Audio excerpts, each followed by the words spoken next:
bear with me. I've got a question for you, and it ties with this week's episode. Are we slowly killing ourselves with comfort? Well, that is a big question, and it's a big question today because I have Paul Taylor on the podcast. He tackles that very question in his book, Death by Comfort. Love this book, such an easy read. I advise you to go and get it. It's a must buy.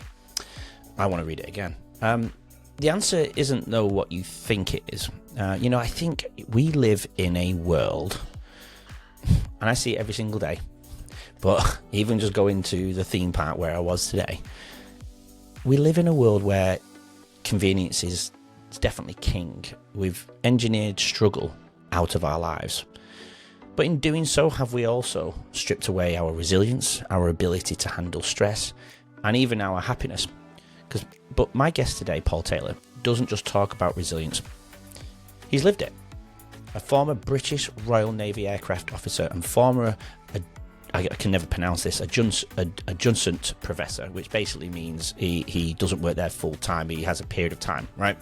He doesn't, in America, the University of San Francisco, he doesn't have tenure, which means security, in a sense, in the job. He also is a exercise physiologist and nutritionist, along with one of my favorite topics, I can tell by the books, neuroscience. Brilliant. Wanted this guy on here for ages. Paul is absolutely fantastic. Going to also interview his wife. Paul spent his life understanding what it takes to build mental and physical toughness, from military survival training, which obviously did in that period of his life, and he's dabbled in some professional boxing, which is quite odd considering he works with the brain. But he has his measures, he has his safety parts and reasons why he does it. But from that elite coaching to his groundbreaking work in applied psychology, which by this time this is published, he will be have his PhD completed. But Paul has seen this firsthand how he can reclaim our strength in a world designed to make us soft.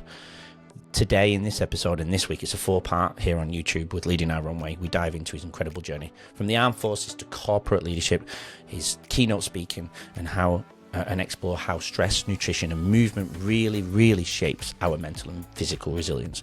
If you're ready to rethink what it means to be truly fit, mentally and physically, of course, this is definitely for you. So keep tuning in every night. Oh, and he is the host of the Paul Taylor podcast, where I have also got so much from. So please go and click on the link in the show notes if you want to learn more from Paul. Anyway, enough from me. We're going to learn from Paul today. Here's Paul. Welcome to Leading Our Own Way. I'm your host, Andrew White, and this is the podcast that unveils captivating narratives of resilience and personal triumph. This podcast is for anyone seeking inspiration and insights on overcoming life's challenges. Follow and subscribe, and then we can lead together forever.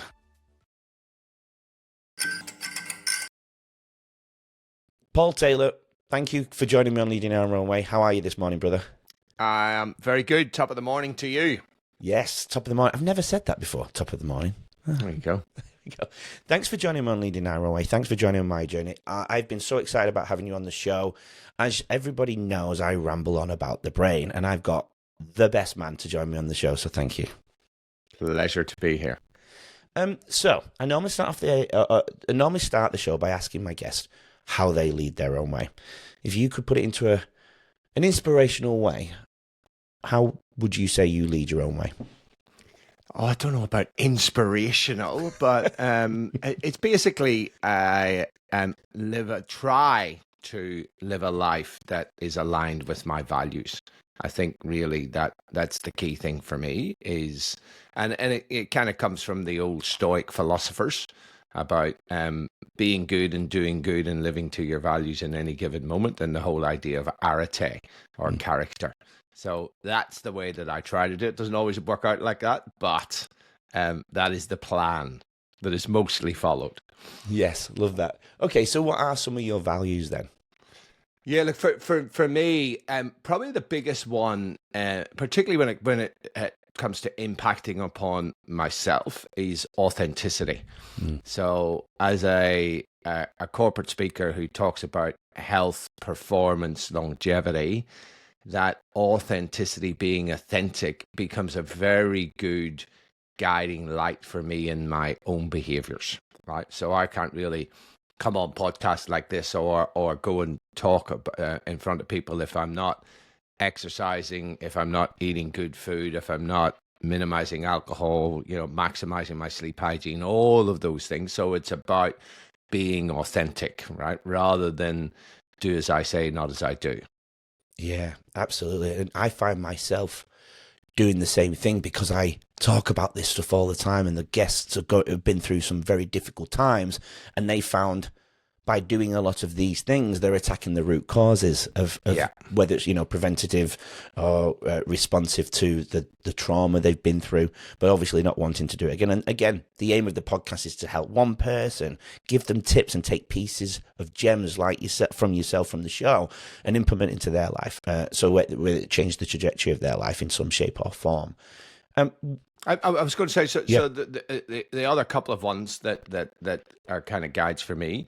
So curiosity is a big one for me, just being curious about the world, being engaged around the world. And I think as parents, I think that's one real thing that we can do with our kids is help them with curiosity about the world. Yeah. And then another one of mine is equanimity, or sort of calmness under pressure. And then being useful.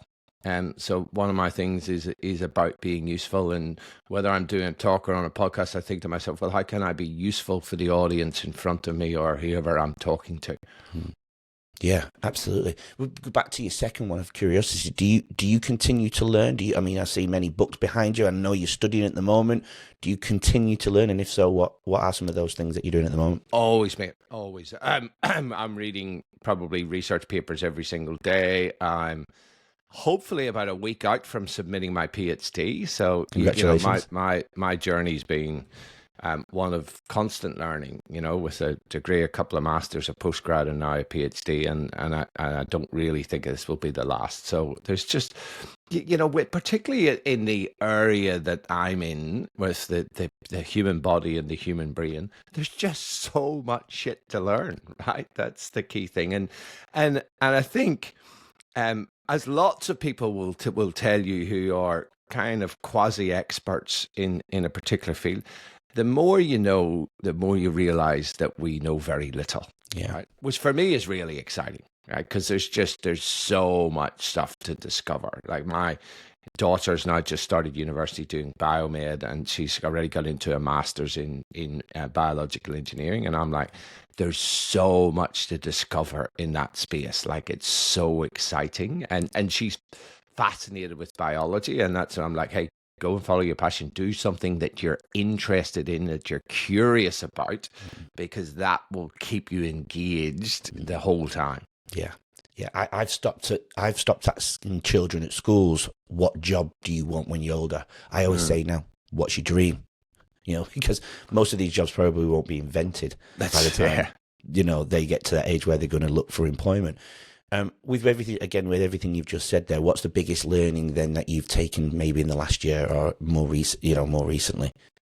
Look, I think that probably the deep dive that I'm doing on hardiness. I'm just more and more convinced that we have gone down a wrong path in terms of mental health, especially in schools. Don't think it was started. Yeah. I've had a couple of clinical psychologists on the podcast lately who are all in violent agreement that we are talking too much now about mental health, and particularly pathology. And probably we are talking too much about feelings and how we're feeling. And that creates a sense of over-awareness, right? Yeah. Constantly asking and starting the day of how you're feeling and asking kids about how they're feeling. They start to go, oh, how am I feeling? Oh, maybe I'm not feeling great, particularly when there's lots of talk about anxiety and depression, and it's okay. Tom Nemi, who's a great clinical psychologist, they run a lot of schools program. He says schools should not be talking about pathology. They should be talking about mental skills and psychological skills, right?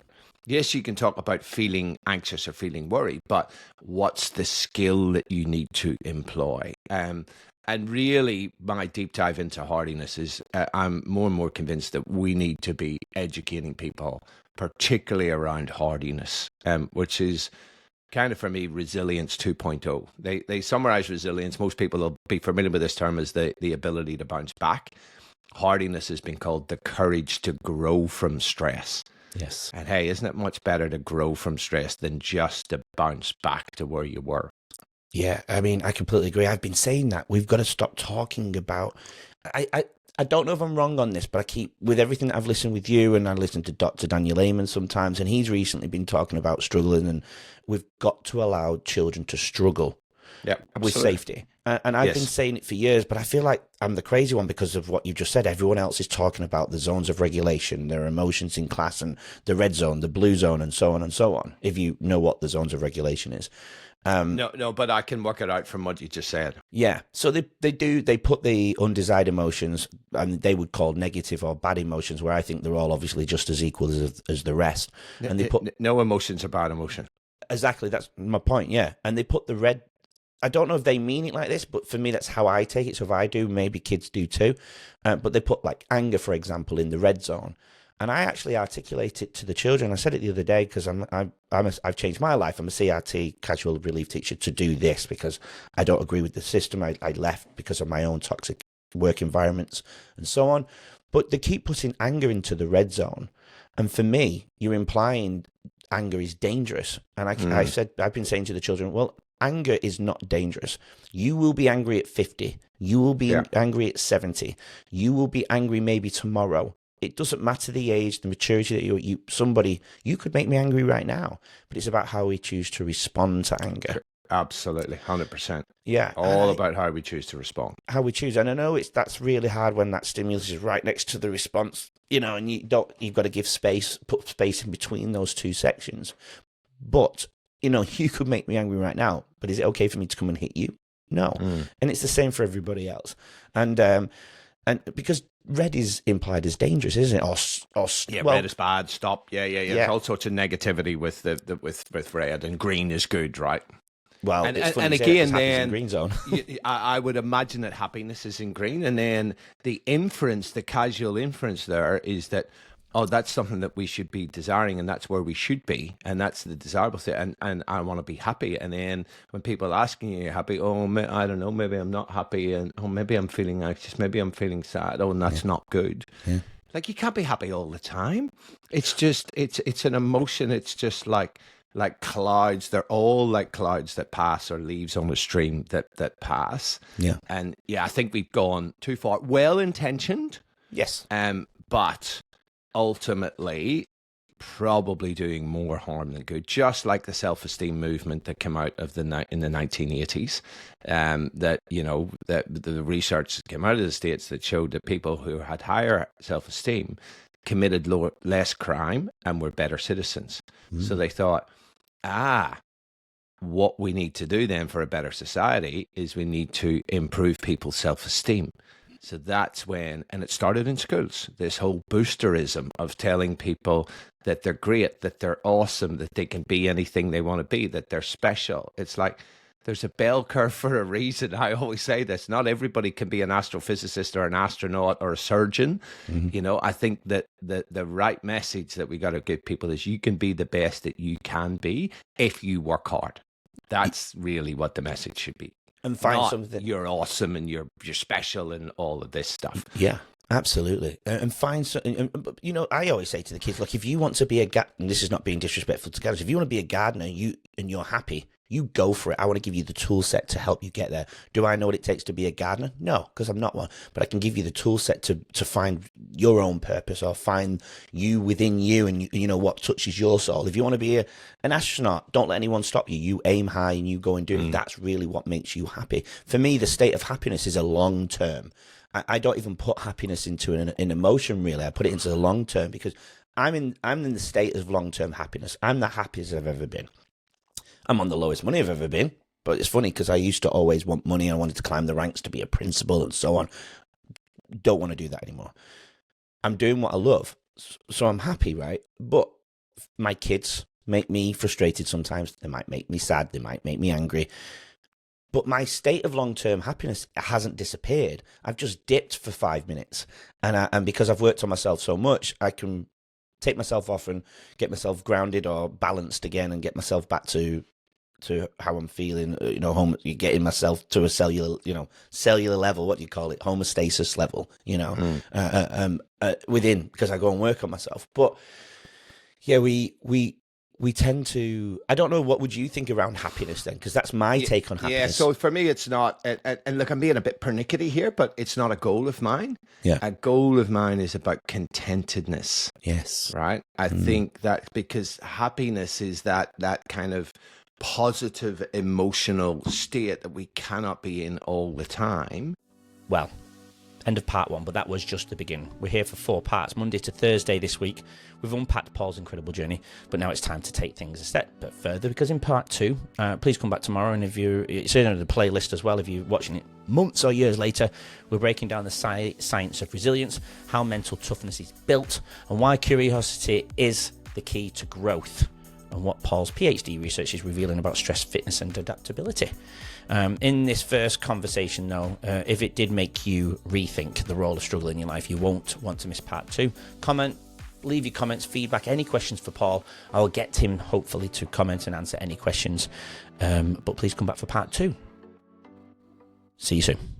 Join us tomorrow to hear more from today's incredible guests and learn valuable insights to help you lead your own way. Don't forget to subscribe. We'll see you then.